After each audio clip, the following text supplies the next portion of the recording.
Big பாஸோட 4th promo release ஆயிருக்கு. இல்ல குறிப்பா எஃப்ஜே ஒரு இக்கட்டான சூழ்நிலையில் மாட்டிக்கொண்டு சாண்ட்ராவோட காலில் விழுந்த தருணத்தை நம்மளால பார்க்க முடியுது. இது கரெக்டா தவறா என்ன அப்படிலாம் நடந்துச்சு அப்படின்றத டீட்டெயிலா பார்த்துருவோம். இன்னொரு பக்கம் லைவ்ல பல சம்பவங்கள் நடந்துட்டே இருக்கு. வீடியோ போறதுக்கு தான் டைம் வர மாட்டேங்குது, எல்லாம் டப்பு டப்புன்னு வருது.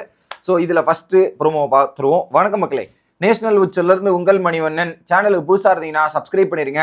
வீடியோ பார்க்குற அனைவருமே மறக்காம லைக்கும் ஐப்பும் பண்ணீங்கன்னா வீடியோ பல பேருக்கு போய் சேர்ந்துரும். அந்த உதவி நீங்க எனக்கு பண்ணீங்கன்னா ரொம்ப ரொம்ப யூஸ்ஃபுல்லா இருக்கும். மறந்துடாதீங்க. இப்ப கண்டென்ட்டுக்குள்ள போயிடலாம். ஸோ என்ன நடக்குதுன்னா, ஒரு டாஸ்க் நடக்க போது அந்த டாஸ்க் என்னன்னா, சேத்துல ஒரு வளைவு மாதிரி போட்டிருக்காங்க. அந்த வளைவுல சேருல போந்து வரணும் போல இருக்கு. அதுதான் டாஸ்க்கு. இது டாஸ்க்கு முன்னாடி வருதா பின்னாடி வருதான்றதை வெயிட் பண்ணி பார்க்கணும்.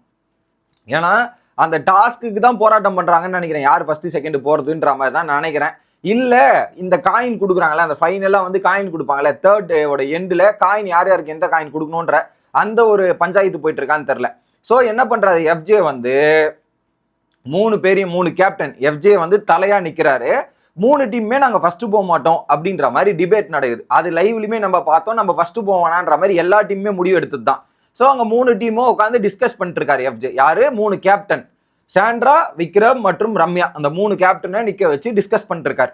டிஸ்கஸ் பண்ணிருக்கும் போது இந்த சைட்ல அந்த சாம்பார் ஸ்குவாட்ல இருந்து எல்லாருமே கத்துறாங்க. 4 பேருமே வாய்ஸ் அவுட் பண்றாங்கன்னு நினைக்கிறேன். அதுல 3 பேர் குறிப்பா பார்வதி, திவ்யா மற்றும் வியானா என்ன சொல்றாங்கன்னா, ஃபர்ஸ்ட் முதல் நாளே வந்து சாபுத்ரி தானே போட்டீங்க, ஃபர்ஸ்ட் டேவே வந்து சாபுத்ரி தானே போட்டீங்க அப்படின்ற ஒரு பாயிண்ட் 4 பேருமே கத்துறாங்க. ஓகேவா?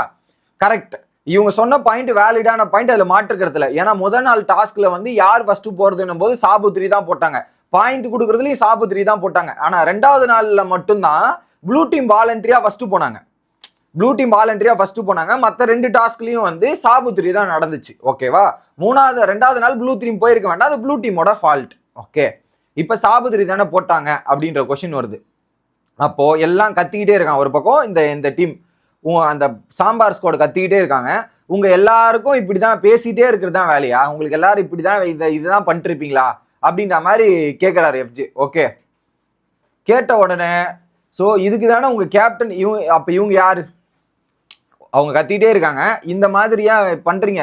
கேப்டனே கிடையாது, இந்த மாதிரி தான் பண்றாங்க, இவங்க கேப்டன் கிடையாது, அப்போ ஒப்புக்கு சமானி வச்சிருக்கீங்களான்ற மாதிரி யாரை பார்த்து கேட்கிறாரு? சாண்ட்ராவை பார்த்து கேட்கிறாரு. இவங்க கேப்டனே கிடையாதா, ஒப்புக்கு சப்பானியா நீங்க வச்சிருக்கீங்களா உங்க டைம்ல? ஏன்னா ஏங்க அந்த டாபிக் அங்க வருது அப்படின்னும் போது கேப்டன் கிட்ட தான் எஃப்ஜே அட்ரஸ் பண்ணிருக்கான். கேப்டன் கிட்ட தான் 3 டீமோட கேப்டன் தான் பேசிட்டு இருக்காங்க. மற்ற டீம் மெம்பர்ஸ் பேசல, கேப்டன் தானே பேசுறாங்க. அப்போ இந்த டீம் மெம்பர்ஸ் ஏன் பேசணும்? கேப்டன் மற்றும் 3 டீம் லீடரோட டிஸ்கஷன் போகும்போது இந்த மெம்பர்ஸ் எதுக்கு வாய்ஸ் அவுட் பண்ணணும் அப்படின்றது முத கேள்வி. ஸோ உங்களோட குறைகளை நீங்க கேப்டன் கிட்ட சொல்லிட்டீங்க, கேப்டன் வந்து அட்ரஸ் பண்ண போறாங்க. ஸோ அங்க கேப்டன் பேசணுமா நீங்க பேசணுமா அப்படின்ற கேள்வி எனக்கு இடிக்குது.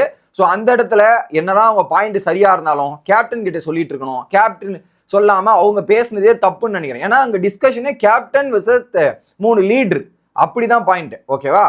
அடுத்து என்ன சொல்றாங்க? பாரு சாபுத்ரி போட்டு தானே ஸ்டார்ட் பண்ணாங்க, அவங்க தானே. பாரு நடுவில் ஒரு ஸ்டைல், அதான் சாபுத்ரி போட்டு ஸ்டார்ட் பண்ணதும் அவங்க தானே அப்படின்றது. சாபுத்ரி எடுத்துட்டு வந்தது யாருன்னா விக்ரமன் டீம். அப்ப என்ன பண்ணுங்க, இப்போ ஒரு டிசிஷன் வரனா சாபுத்ரி திரும்ப போடுங்க. ஸோ ஒரு பேட்டர்னை ஃபாலோ பண்றீங்கன்னா அந்த பேட்டர்ன் தான் எல்லாருக்கும் நியாயம். ஸோ சாபுத்ரியில் ஆரம்பிச்சீங்கன்னா திரும்ப சாபுத்ரி தான் பண்ணணும். அந்த பாயிண்ட் ரைட்டு தான். பார்வதி சொன்ன பாயிண்ட் நான் இன்வேலிட்னு சொல்ல முடியாது. பார்வதி சொன்னதா இருக்கட்டும், இல்ல வியானா சொன்னதா இருக்கட்டும், ரெண்டுமே வேலிட் தான். ஒரு பக்கம் என்ன பண்றாங்க, சாண்ட்ரா போயிடுறாங்க. சாண்ட்ரா தான் இவங்க டம்மியா வச்சிருக்கீங்களான்ற மாதிரி சாண்ட்ரா போய் உட்காந்துறாங்க.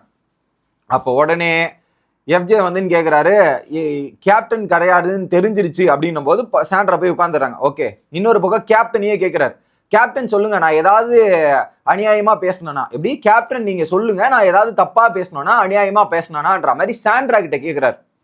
ஓகேவா? சாண்ட்ரா என்ன சொல்றாங்க, கேப்டன் கிடையாதுன்னு நீங்க தானே போக சொன்னது, நீங்க தானே கேப்டன் கிடையாது, நீங்க தானே போக சொன்னீங்க அப்படின்ற மாதிரி சொல்றாங்க. சாண்ட்ரா வாக் அவுட் பண்ணாங்களா இல்ல போக சொன்னாங்களான்றது, கேப்டனே கிடையாது நீங்க தானே அப்படின்ற மாதிரி தெரிஞ்சிருச்சுன்னு சொன்னாரு. உடனே இவங்க வாக் அவுட் பண்ணிட்டாங்க போல. உன்னாலதான் நான் போனேன், நீ பேசினல அதனாலதான் நான் போனேன் அப்படின்ற மாதிரி இந்த விஷயம் நடக்குது. உடனே என்ன பண்றாங்க, எஃப்ஜேயோட பேச்சு கேட்கல. எஃப்ஜே வந்து சொல்றான், அங்க ஒரு பிரச்சனை நடந்திருக்கு, இந்த இடத்துல கேப்டன்ல தலையா வந்திருக்கிறார். ஸோ அந்த டாஸ்கோட லீடரா வந்திருக்கான். ஓவரால் வீட்டோட லீடரா தான் எஃப்ஜே வந்திருக்கான். எஃப்ஜே வந்து என்ன சொல்றான்னா, தலையா நான் எடுத்திருக்க முடிவு, ஸோ நீங்க தலையை கூட மதிக்க மாட்டீங்களா இந்த வீட்டுலன்ற மாதிரி ஒரு கேள்வி கேட்கறான். ஸோ பிக் பாஸ் அடிக்கடி ஒரு விஷயத்த சொல்லுவார், ஸ்டேல் மேட்.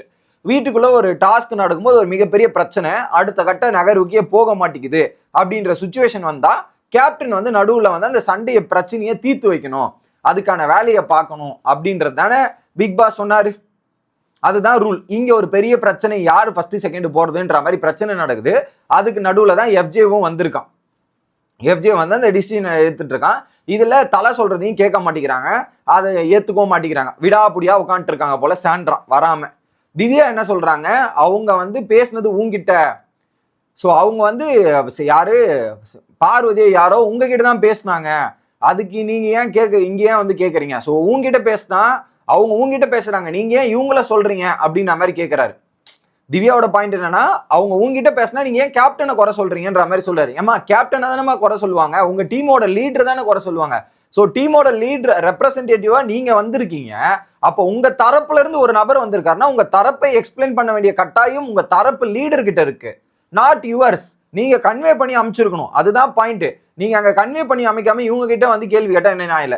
சோ அப்ப கேப்டன் தான் கேட்பாங்க அந்த இடத்துல, உங்க டீம் லீடர் தான் கேட்பாங்க அந்த இடத்துல. எஃப்ஜே கரெக்டா தான் கேட்டிருக்கான், மாத்தி கேட்டதெல்லாம் இல்ல எனக்கு.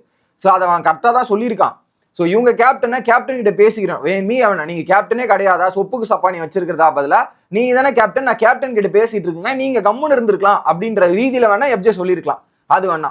இவங்க என்ன சொல்றாங்க, இப்படி சொன்ன உடனே சோ அதை ஏத்துக்கல. உடனே சாண்ட்ரா, நான் கேப்டனே கிடையாது நீங்க தானே சொன்னீங்க, எப்படி நான் கேப்டனே கிடையாது நீங்க தானே சொன்னீங்க அப்படின்ற மாதிரி சொல்றாங்க.